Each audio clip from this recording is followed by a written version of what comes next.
Hi friends, ಎಲ್ರಿಗೂ ನಮಸ್ಕಾರ. Welcome to V studio. Sudeep ಮುಂದೆ ಬಿಕ್ಕಿ ಬಿಕ್ಕಿ ಅತ್ತ ಭವ್ಯಗೌಡ. ರಾಯರ ಕುದುರೆ ಬರ್ತಾ ಬರ್ತಾ ಕತ್ತೆ ಆಯ್ತಂತೆ ಅಂತ ಸುದೀಪ್ ಸರ್ ಹೇಳಿದ್ಯಾರಿಗೆ? ಹುಲಿ ಚೆನ್ನಾಗಿ ಬೇಟೆ ಆಡ್ತಿತ್ತು, ಹಾಲು ಕುಡಿಯೋಕೆ ಹೋಯ್ತು, ಬೆಕ್ಕಾಗ್ಬಿಡ್ತು. ಈಗ ಅದಕ್ಕೆ ಡೌಟ್ ಆಗಿದೆ, ಕನ್ನಡಿ ಮುಂದೆ ನಿಂತ್ಕೊಂಡು ನೋಡ್ಕೊಂತಿರುತ್ತೆ ನಾನು ಬೆಕ್ಕ ಹುಲಿನ ಅಂತ ತ್ರಿವಿಕ್ರಮ್ ಹೇಳಿದ್ಯಾರಿಗೆ? ಮನೆಯಿಂದ ಹೊರಗಡೆ ಹೋಗ್ಬೇಕಾಗಿತ್ತು, ಬಟ್ ಜಸ್ಟ್ ಮಿಸ್ ಆದ್ರಿ ಅಂತ ಸುದೀಪ್ ಸರ್ ವಾರ್ನ್ ಮಾಡಿದ್ಯಾರಿಗೆ?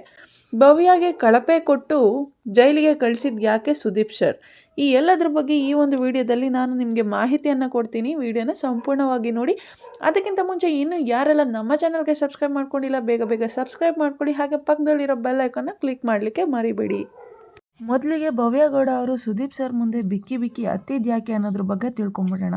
ಭವ್ಯಗೌಡ ಅವರು ಆಡಿದಂತಹ ಎಲ್ಲ ಟಾಸ್ಕಲ್ಲೂ, ಅಂದರೆ ಈ ವಾರ ಆಡಿದಂತಹ ಎಲ್ಲ ಟಾಸ್ಕಲ್ಲೂ ರಜತ್ ಅವರು ಭವ್ಯಗೌಡ ಅವ್ರಿಗೆ ಫೇವರಿಸಮ್ ಮಾಡ್ತಿದ್ದಾರೆ ಅನ್ನೋದು ಎದ್ದು ಕಾಣಿಸ್ತಿತ್ತು. ಸೊ ಈ ಒಂದು ಕಾರಣಕ್ಕೆ ಸುದೀಪ್ ಸರ್ ಅವರು ಪ್ರಶ್ನೆಗಳನ್ನು ಕೇಳಿದ್ರು. ಆ ಒಂದು ಪ್ರಶ್ನೆಗಳನ್ನು ಕೇಳ್ತಿದ್ದಂಗೆ ಭವ್ಯ ಅವರು ಲೋ ಫೀಲ್ ಮಾಡೋದಕ್ಕೆ ಸ್ಟಾರ್ಟ್ ಮಾಡಿದ್ರು.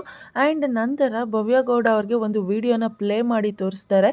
ಲೈಕ್ ಜಾರಲ್ಲಿ ನೀರಿರುತ್ತೆ, ಆ ಜಾರಲ್ಲಿ ನೀರಿರೋದನ್ನ ಇವರು ಸೇವ್ ಮಾಡ್ಕೋಬೇಕಾಗಿರುತ್ತೆ. ಬಟ್ ಇವರು ಸೇವ್ ಮಾಡ್ಕೊಳ್ಳುವಂತಹ ಬರದಲ್ಲಿ ಆ ಜಾರ್ನ ಎರಡೂ ಕೈಯಿಂದ ಇಟ್ಕೊಂಡಿರ್ತಾರೆ. ಎರಡೂ ಕೈಯಿಂದ ಜಾರ್ನ ಹಿಡ್ಕೊಂಡು ನಂತರ ಇವರು ಗೇಮ್ ಫಿನಿಶ್ ಆದಮೇಲೆ ರಜತ್ ಅವ್ರ ಹತ್ರ ಕ್ಲಾರಿಟಿಯನ್ನು ತಗೊಂಡಿರ್ತಾರೆ. ಲೈಕ್ ಎರಡು ಕೈಯಲ್ಲಿ ಹಿಡ್ಕೊಬೋದಾ ಅಂತ. ರಜತ್ ಅವರು ಅವಾಗ ಇಲ್ಲ ಅಂತ ಹೇಳಿರ್ತಾರೆ. ಬಟ್ ಇಲ್ಲಿ ಸುದೀಪ್ ಸರ್ ಆ ವಿಡಿಯೋನ ಪ್ಲೇ ಮಾಡಿ ಭವ್ಯ ಅವ್ರ ಹತ್ರ ಕ್ಲಾರಿಫಿಕೇಷನ್ ಕೇಳಿದಾಗ ಅವ್ರು ಹೇಳ್ತಾರೆ, ಸರ್ ನಾನು ಉಸ್ತುವಾರಿಗಳ ಹತ್ರ ಕೇಳಿಬಿಟ್ಟು ನಂತರ ಜಾರನ್ನು ಹಿಡ್ಕೊಂಡಿದ್ದು ಎರಡು ಕೈಯಲ್ಲಿ ಅಂತ ಹೇಳ್ತಾರೆ. ಬಟ್ ಅವರು ಅಲ್ಲಿ ಮಾಡಿದ್ದು ಫಸ್ಟು ಜಾರನ್ನು ಹಿಡ್ಕೊಂಡು ಆಟ ಎಲ್ಲ ಆಡಿದ ನಂತರ ಅವರು ಉಸ್ತುವಾರಿಗಳ ಹತ್ರ ಕ್ಲಾರಿಫಿಕೇಷನ್ ತಗೊಂಡಿದ್ರು. ಸೊ ಆಗಿರೋ ವಿಷಯನ ತಿರ್ಗಾ ಮುರ್ಗಾ ಮಾಡಿ ಹೇಳಿರೋದ್ರಿಂದ ಸುದೀಪ್ ಸರ್ಗೂ ತುಂಬಾ ಅಫೆಂಡ್ ಆಯಿತು. ಆಗ ಸುದೀಪ್ ಸರ್ ಹೇಳಿದ್ರು, ನಾನು ಎಲ್ಲವನ್ನೂ ಸಹ ತುಂಬ ಝೂಮ್ ಹಾಕಿ ನೋಡ್ಕೊಂಡು ಬಂದು ಎಪಿಸೋಡ್ಸ್ಗಳನ್ನೆಲ್ಲ ಕ್ಲಿಯರಾಗಿ ನೋಡ್ಕೊಂಡು ಬಂದು ನಾನಿಲ್ಲಿ ಪ್ರಶ್ನೆಗಳನ್ನ ಕೇಳೋದು. ಯಾವುದೇ ಕಾರಣಕ್ಕೂ ನಾನು ಬ್ಲೈಂಡಾಗಿ ಬಂದು ಇಲ್ಲಿ ಪ್ರಶ್ನೆಗಳನ್ನ ನಿಮ್ಮ ಮುಂದೆ ಇಷ್ಟು ಧೈರ್ಯವಾಗಿ ಕೇಳೋದಕ್ಕೆ ಸಾಧ್ಯ ಆಗೋದಿಲ್ಲ. ಅದೊಂದು ನಿಮ್ಮೆಲ್ಲರ ತಲೆಯಲ್ಲಿ ಇರಲಿ. ಏನು ಹೇಳ್ತೀರೋ ಅದನ್ನು, ಏನು ಮಾತಾಡ್ತೀರೋ ಅದನ್ನು ಕರೆಕ್ಟಾಗಿ ಹೇಳಿ, ಕರೆಕ್ಟಾಗಿ ಮಾತಾಡಿ ಅಂತ ಸುದೀಪ್ ಸರ್ ಅವರು ಹೇಳ್ತಾರೆ. ಸೊ ಈ ಒಂದು ಕಾರಣಕ್ಕೆ ಭವ್ಯಗೌಡ ಅವರ ಕಣ್ಣಲ್ಲಿ ನೀರು ಬರುತ್ತೆ. ಆಗ ಭವ್ಯಗೌಡ ಅವರು ಹತ್ಕೊಂಡು ಹೇಳ್ತಾರೆ, ಸರ್ ನನಗೆ 2 ವೀಕ್ಸಿಂದ ತುಂಬಾ ಲೋ ಫೀಲ್ ಆಗ್ತಿದೆ. ಅದಕ್ಕೋಸ್ಕರ ನಾನು ಏನು ಮಾಡ್ತಿದ್ದೀನಿ, ಹೇಗೆ ಆಡ್ತಿದ್ದೀನಿ ಅನ್ನೋದು ಗೊತ್ತಾಗ್ತಿಲ್ಲ, ಎಲ್ಲಿ ತಪ್ಪು ಮಾಡ್ತಿದ್ದೀನಿ, ಹೇಗೆ ಆಡಬೇಕು ಅನ್ನೋದು ಗೊತ್ತಾಗ್ತಿಲ್ಲ, ತುಂಬಾ ಅಗ್ರೆಸಿವ್ ಆಗ್ತಿದ್ದೀನಿ ಎಲ್ಲ ಒಂದು ವಿಚಾರಕ್ಕೂ.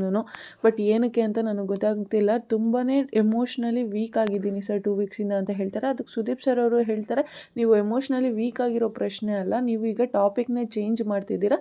ಬಟ್ ನೀವು ಆಗಿರೋದನ್ನ ಆಗಿರೋ ರೀತಿ ಹೇಳಬೇಕು. ಬಟ್ ತಿರ್ಗಾ ಮುರ್ಗಾ ಮಾಡಿ ಹೇಳಿದ್ರೆ ಅದು ನೋಡೋರ ಕಣ್ಣಿಗೆ ತುಂಬಾ ತಪ್ಪಾಗಿ ಕಾಣಿಸುತ್ತೆ ಅಂತ ಹೇಳ್ತಾರೆ. ಅದಕ್ಕೆ ಭವ್ಯ ಅವರು ಸಾರಿ ಕೇಳಿ ಸುಮ್ಮನಾಗ್ತಾರೆ.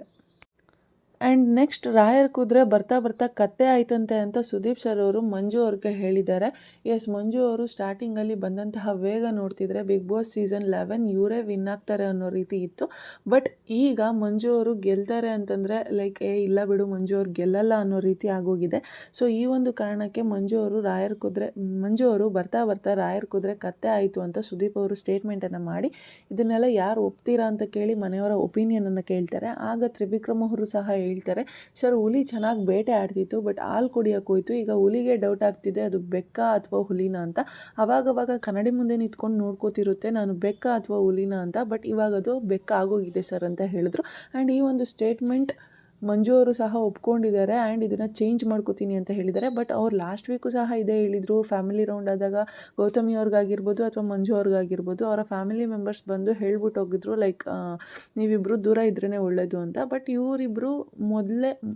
ಇವರಿಬ್ಬರು ಮೊದಲಿನಿಂದ ಹೇಗಿದ್ರು ಅದೇ ರೀತಿ ಈ ವೀಕ್ ಕೂಡ ಇದ್ದರು.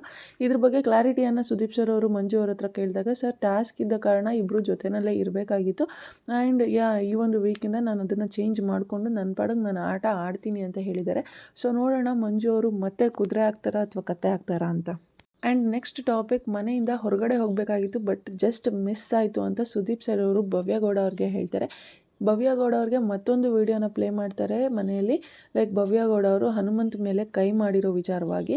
ಸೊ ಈ ಒಂದು ಕಾರಣಕ್ಕೆ ಭವ್ಯಗೌಡ ಅವರು ಮನೆಯಿಂದ ಹೊರಗಡೆ ಹೋಗಬೇಕಾಗಿತ್ತು. ಸುದೀಪ್ ಸರ್ ಹೇಳ್ತಾರೆ, ಆ ಒಂದು ಟೈಮಲ್ಲಿ ಆ ಒಂದು ಸ್ಥಾನದಲ್ಲಿ ಆ ಒಂದು ಟೈಮಲ್ಲಿ ಆ ಒಂದು ಸ್ಥಾನದಲ್ಲಿ ಹನುಮಂತು ಅವ್ರನ್ನ ಬಿಟ್ಟು ರಜತ್ ಅಥವಾ ಮಂಜು ಅವರು ಇವರಿಬ್ಬರು ಯಾರೇ ಇದ್ದಿದ್ರು ಅಲ್ಲಿರುವ ಕಥೆನೇ ಬೇರೆ ಆಗ್ತಿತ್ತು. ನಿಮ್ಮನ್ನು ಬರೀ ಬಿಗ್ ಬಾಸ್ ಮನೆಯಿಂದ ಅಲ್ಲ, ಬೆಂಗಳೂರಿಂದ ಆಚೆ ಕಳಿಸೋವರೆಗೂ ಅವರಿಬ್ಬರು ಬಿಡ್ತಾ ಇದ್ದಿಲ್ಲ ನಿಮ್ಮನ್ನು. ಬಟ್ ಹನುಮಂತು ಅವರು ಇದ್ದಿದ್ದಕ್ಕೆ ಸಿಚುಯೇಷನ್ ನಿಮ್ಮ ಪರವಾಗಾಯಿತು ಆ್ಯಂಡ್ ನೀವು ಸೇಫಾಗಿ ಮನೆಯೊಳಗಡೆ ಇದ್ದೀರಾ ಅಂತ ಹೇಳ್ತಾರೆ. ಆ್ಯಂಡ್ ಈ ಒಂದು ಕಾರಣಕ್ಕೆ ಭವ್ಯ ಅವ್ರಿಗೆ ಶಿಕ್ಷೆಯನ್ನು ಸಹ ಕೊಡ್ತಾರೆ. ಭವ್ಯ ಹೇಳ್ತಾರೆ, ಸರ್ ನಾನು ತಪ್ಪು ಮಾಡಿಬಿಟ್ಟೆ ಆಟ ಆಡಬೇಕಾದ್ರೆ, ಬಟ್ ಹೋಗಿದ ತಕ್ಷಣ ನಾನು ಅವ್ರಿಗೆ ಸಾರಿನೂ ಕೇಳಿದೆ ಅಂತ ಹೇಳ್ತಾರೆ. ಸಾರಿ ಕೇಳೋದು ಮ್ಯಾಟರ್ ಆಗಲ್ಲ ಈ ಒಂದು ಮ್ಯಾಟರಲ್ಲಿ. ಯಾಕೆ ಅಂತಂದರೆ ಆಲ್ರೆಡಿ ನೀವು ಕೈ ಮಾಡಿ ಆಗೋಗಿದೆ ಆ್ಯಂಡ್ ಅದು ತುಂಬ ಪರ್ಸ್ನಲ್ ಆಗಿ ಹೋಗುತ್ತೆ. ನೀವು ಆ ರೀತಿ ಮಾಡೋದು ತುಂಬಾ ಕೆಟ್ಟದಾಗಿ ಕಾಣಿಸುತ್ತೆ ಈ ಒಂದು ಶೋನಲ್ಲಿ. ಸೊ ಆ ರೀತಿಯ ಈ ರೀತಿಯ ಬೆಳವಣಿಗೆಗಳಿಗೆ ನಮ್ಮ ಒಂದು ಶೋನಲ್ಲಿ ಯಾವುದೇ ರೀತಿಯಾದಂತಹ ಪ್ರೋತ್ಸಾಹ ನೀಡೋದಿಲ್ಲ. ಇವಾಗ ನೀವು ಮಾಡಿದ್ದೀರಾ, ನಿಮ್ಮನ್ನು ಬಿಟ್ಟಿದ್ದೀರಿ ಅಂತಂದರೆ ನೆಕ್ಸ್ಟುಗೆ ಬರುವಂತಹ ಟಾಸ್ಕ್ಗಳಲ್ಲಿ ಮಂಜು ಅವರು ಯಾರಿಗಾದರೂ ಹೊಡಿಬೋದು, ತ್ರಿವಿಕ್ರಮ್ ಅವರು ಯಾರಿಗಾದರೂ ಹೊಡಿಬೋದು, ಅಥವಾ ರಜತ್ ಅವರು ಯಾರಿಗಾದರೂ ಹೊಡಿಬೋದು. ಆಟ ಆಡೋ ಟೈಮಲ್ಲಿ ಹೊಡಿಬೋದು ಬಿಡು ಅಂತ ಹೇಳಿನೇ ಬೇಕಂತ ಹೊಡಿತಾರೆ ಬೇಕಾದರೆ. ಸೊ ಈ ಒಂದು ಕಾರಣಕ್ಕಾಗಿ ಇದನ್ನು ಇಲ್ಲಿಗೆ ಸುಮ್ಮನೆ ಬಿಡೋಕ್ಕಾಗಲ್ಲ, ಇದಕ್ಕೆ ನೀವು ಪನಿಷ್ಮೆಂಟನ್ನು ತಗೊಳ್ಳೇಬೇಕು ಅಂತ ಹೇಳ್ತಾರೆ. ಭವ್ಯಗೌಡ ಅವರು ಸಹ ಪನಿಷ್ಮೆಂಟ್ ನಾನು ತಗೋತೀನಿ, ಪನಿಷ್ಮೆಂಟ್ನ ಅಕ್ಸೆಪ್ಟ್ ಮಾಡ್ಕೋತೀನಿ ಅಂತ ಹೇಳಿ ಭವ್ಯಗೌಡ ಅವರು ಪನಿಷ್ಮೆಂಟ್ನ ಅಕ್ಸೆಪ್ಟ್ ಮಾಡ್ಕೋತಾರೆ. ನಂತರ ಅವ್ರಿಗೆ ಸ್ಟೋರೂಮ್ಗೆ ಹೋಗಿ ಬರೋಕ್ಕೆ ಹೇಳ್ತಾರೆ. ಸ್ಟೋರೂಮಲ್ಲಿ ಅವ್ರಿಗೆ ಕಳಪೆ ಬಟ್ಟೆ ಬಂದಿರುತ್ತೆ. ಸೊ ಬಿಗ್ ಬಾಸ್ ಮನೆ ಕಡೆಯಿಂದ ಭವ್ಯಗೌಡ ಅವ್ರಿಗೆ ಸಿಕ್ಕಂತಹ ಪನಿಷ್ಮೆಂಟು ಅವರು ಜೈಲು ಒಳಗಡೆ ಹೋಗಬೇಕು ಕಳಪೆ ಬಟ್ಟೆಯನ್ನು ಹಾಕ್ಕೊಂಡು. ಆ್ಯಂಡ್ ಆ ಒಂದು ಜೈಲ್ ಲಾಕ್ನ ಹನುಮಂತು ಅವರೇ ಮಾಡಬೇಕು. ಯಾಕಂದರೆ ಹನುಮಂತು ಅವರು ಹೇಟ್ ತಿಂದಿರೋದ್ರಿಂದ ಹನುಮಂತು ಅವರೇ ಈ ಒಂದು ಪ್ರಕ್ರಿಯೆನ ನಡೆಸ್ಕೊಡ್ಬೇಕು ಅಂತ ಹೇಳ್ತಾರೆ ಸುದೀಪ್ ಅವರು. ಸೊ ಇದೇ ಮೊದಲ ಬಾರಿಗೆ ಸ್ಯಾಟರ್ಡೆ ಸಂಡೇ ಎಪಿಸೋಡಲ್ಲಿ ಯಾರೋ ಒಬ್ಬರು ತಪ್ಪು ಮಾಡಿದ್ರು ಅಂತ ಅವ್ರನ್ನ ಜೈಲಿಗೆ ಕಳಿಸ್ತಿರೋದು ಬಿಗ್ ಬಾಸ್ ಹಿಸ್ಟ್ರಿಯಲ್ಲೇ. ಆ್ಯಂಡ್ ಅದು ಭವ್ಯಗೌಡ ಅವ್ರ ಕಡೆಯಿಂದ ಈ ಒಂದು ಹಿಸ್ಟ್ರಿ ಕ್ರಿಯೇಟ್ ಆಗಿದೆ. ಸೊ ಭವ್ಯಗೌಡ ಅವರು ಜೈಲಲ್ಲಿ ಕೂತ್ಕೊಂಡು ಸಹ ಇನ್ನೂ ಅಳ್ತಿದ್ದಾರೆ, ನಾನು ತಪ್ಪು ಮಾಡಬಾರ್ದಾಗಿತ್ತು ಅಂತ. ಆ್ಯಂಡ್ ಇನ್ನೊಂದು ವಿಚಾರಗಳ ಬಗ್ಗೆಯೂ ಸಹ ಸುದೀಪ್ ಮಾತಾಡ್ತಾರೆ. ನೀವು ಬೇರೆ ಎಲ್ಲರ ಜೊತೆ ಮಾತಾಡ್ಬೇಕಾದ್ರೆ ತುಂಬ ಅಗ್ರೆಸಿವ್ ಆಗಿರ್ತೀರ, ಬಟ್ ತ್ರಿವಿಕ್ರಮ್ ಅವ್ರ ಜೊತೆ ಮಾತಾಡ್ಬೇಕಾದ್ರೆ ತುಂಬ ಕಾಮ್ ಆ್ಯಂಡ್ ಕಂಪೋಸ್ಡ್ ಆಗಿ ಮಾತಾಡ್ತಾ ಇರ್ತೀರ. ಲೈಕ್ ಇಬ್ಬರೇ ಮಾತಾಡ್ತಾ ಇರ್ತೀರ ನೋಡಿ, ಎಲ್ಲೆಲ್ಲೋ ಕೂತ್ಕೊಂಡು ಜೋಡಾಕಿ ಗೂಡು ಕಟ್ಕೊತವೆ ಅನ್ನೋ ರೀತಿ ಮಾತಾಡ್ತಾ ಇರ್ತೀರ ಇಬ್ಬರೂ. ಸೊ ಅದನ್ನೆಲ್ಲ ಬಿಟ್ಟು ನಿಮ್ಮ ಆಟ ನೀವು ಆಡಿ ಅಂತ ಬುದ್ಧಿಮಾತುಗಳನ್ನ ಹೇಳಿದ್ದಾರೆ ಭವ್ಯಗೌಡಗೆ ತ್ರಿವಿಕ್ರಮ್ ಅವ್ರು ಇಬ್ರಿಗೂ ಸಹ. ನೋಡೋಣ ಅವ್ರ ಮುಂದಿನ ದಿನಗಳಲ್ಲಿ ಅವರ ಆಟಗಳನ್ನ ಹೇಗೆ ಆಡಿ, ಇನ್ನೇನಿರುವುದು 2 ವಾರ, 2 ವಾರದಲ್ಲಿ ಅವರು ತಮ್ಮ ಆಟದ ರೀತಿಯನ್ನು ಬದಲಾಯಿಸ್ಕೊಂಡು ಯಾವ ರೀತಿ ಆಟ ಆಡ್ತಾರೆ ಅಂತ ಕಾದು ನೋಡೋಣ.